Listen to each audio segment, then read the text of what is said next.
রয়েছে মা, ভগবানকে পেতে গেলে কাঁটা রয়েছে, কাঁটার মধ্যে চরণ দিতে হবে, দিতে হবে। আগুন রয়েছে, আগুনে ঝাঁপ দিতে হবে।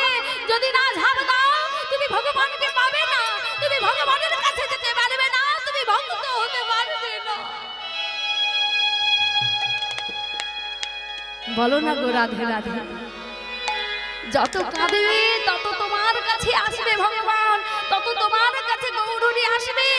শুধু কাঁদতে হবে মা, ভাসতে হবে, শুধু চোখের জলে ভাসতে হবে, নিজেকে ভাসিয়ে দাও। অপরকে নিয়ে না, পৃথিবীতে এসেছি তার জন্য, অপরের আলোচনা করতে না। কে বড়, কে উঁচু, কে নিচু, এসব না। সবাইকে আপন করো, দেখবে এটাই মানুষ পারে না, এটাই মানুষ আপন করতে পারে না। সবাই শুধু দূর দূর করে দাঁড়িয়ে দেয়। কেন? কিসের জন্য? কি কারণে? কি অভিপ্রায়? কেন তুমি মানুষকে অপমান করছো, অবহেলা করছো? কেন? তুমি কে সেটা জানতে হবে। আমি তার, আমি কারো না। শুধু আমার আমার করছি, আমিটা কে? আমরা সবাই আমার আমার করি, আমিটাকে, আমিটাকে মা, আমিটাকে, আমি হলাম আত্মা, আমি হলাম আত্মা। আত্মা যদি না থাকে তুমি আমিত্ব বোধ করবে কাকে? তোমার আত্মা যদি না থাকে তুমি আমিত্ব বোধ করতে পারবে না। তাহলে আমি কেন? আমার ঘর, আমার বাড়ি, আমার বিষয়, আমার বৈভব, আমার টাকা, আমার পয়সা কিসে? এসব তোমার না। তাই বলছে ভগবানকে পেতে গেলে তোমাকে ডুবতে হবে, তোমাকে ঝাঁপ দিতে হবে, আগুনে ঝাঁপ দিতে হবে, তবেই তুমি পাবে। দেখিলে হবে না মা, কষ্ট আছে, কষ্ট আছে, কিন্তু কষ্টের মধ্যে থেকে যে ভগবানকে ডাকতে পারবে ভগবান তা। আজকালে মানুষ বলে না, ভগবান তুমি দুঃখ কেন এত দিলে, তুমি এত দুঃখ কেন দিলে, এত কষ্ট কেন দিলে, কেন দিলে? তুমি একটু ভেবে দেখুন তো,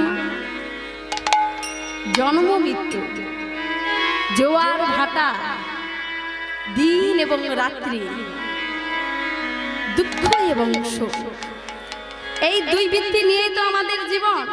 এই সংসার চলছে, এই পৃথিবীটা চলছে দুটি জিনিস নিয়ে।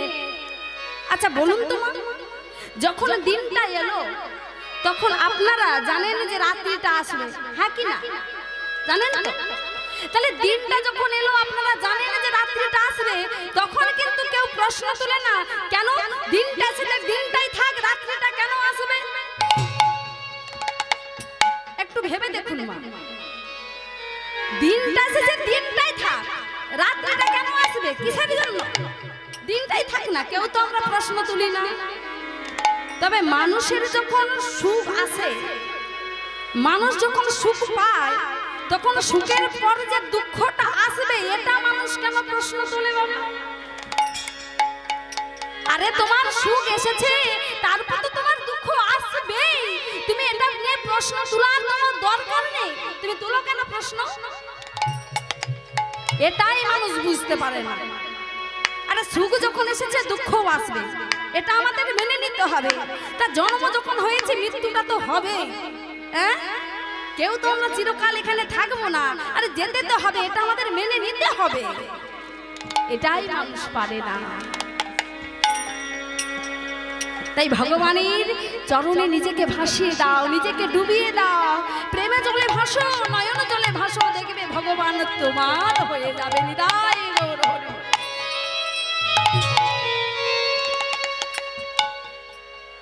বিদ্যাবধূ জীবন চলে গেল, তারপর কি বললেন? আনন্দম বুদ্ধিবর্ধন। ওই যে বললাম, তাহলে আনন্দের জোয়ারটা আসে কখন জানো না? যখন নিজেকে না একদম একেবারে গৌর চরণে সঁপে দিতে পারবেন, দেখবেন মা, তখন আনন্দ, এত আনন্দ আসবে, দুঃখ আপনার কাছে আসতে পারবে না। কেন? আপনি তো জানেন আমি তো আর কারণ, আমি একমাত্র তা। এতে আবার দুঃখ কিসে? দুঃখ আসলেও সে আনন্দের মধ্যে নিজেকে ডুবিয়ে রাখতে পারবে। নিতাই গৌর হরি বল বলে। তারপর কি বললেন? প্রতি পদম পূর্ণাম বিকাশ সাধন। প্রতি পদে পদে অমৃতের স্বাদ। আহা, খুব অমৃত অমৃত, আহ কি মিষ্টি লাগছে। একজন বলছে কোথায় মিষ্টি, একজন বলছে কোথায় মিষ্টি, আমি তো অমৃতের স্বাদ পাচ্ছি না, কোথায় কোথায়। হ্যাঁ গো মা, এখানে কি কিছু তেতো লাগছে? ও মায়েরা, তেতো লাগছে কি? দেখুন মা, আপনারা ভক্ত, আপনাদের তেতো লাগবে না, কিন্তু যারা ভগবানের কথা শুনতে চায় না তাদের কিন্তু নামটা খুব তেতো লাগবে।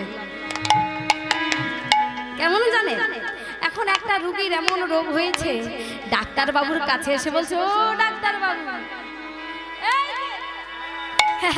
দেখুন তো ডাক্তার বাবু, আমি যাই সেবা করছি সবই আমার বদনটা তেতো লাগছে, কেন এত তেতো লাগছে বুঝতে পারছি না।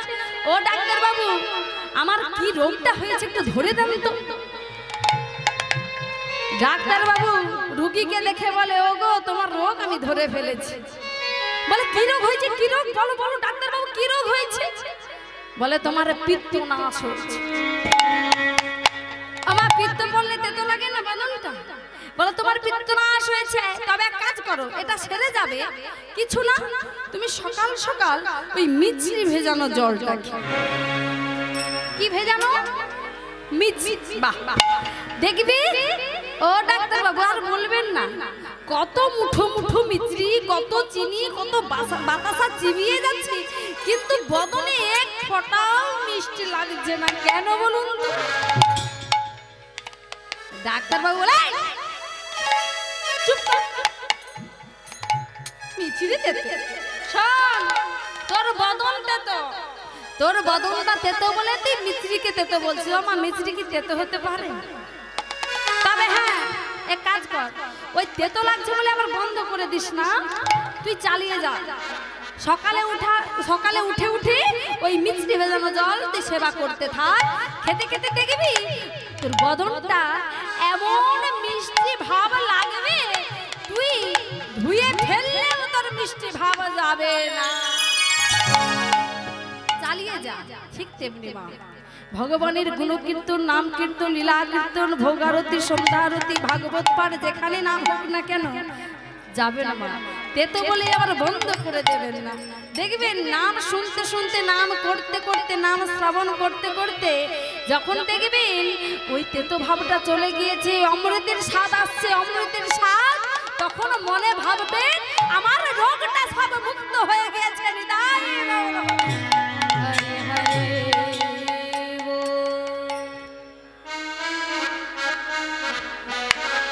তারপরে কি বললেন? সর্ব আত্মা স্নাপনম পরম বিজয়াতে শ্রীকৃষ্ণ সংকীর্তন।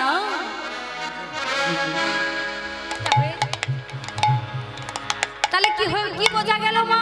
সর্ব আত্মা স্নাপন, আপনারাও এসেছেন আর আমিও এসেছি এখানে। আমি নাম করে যখন আমারও উপকারিতা আছে, আপনাদের নাম শুনে আরো উপকারিতা আছে। যারা নাম শুনবে না বলে দূর দূরান্তে বসে রয়েছে, তাদেরও এই মাইকের আওয়াজ দিয়ে কর্ণপাত হচ্ছে। যারা বাড়ির করে বসে বসে নামের মালা হাতে নিয়ে নাম জপ করছে, এই নাম করতে করতে তাদেরও উপকারিতা আছে।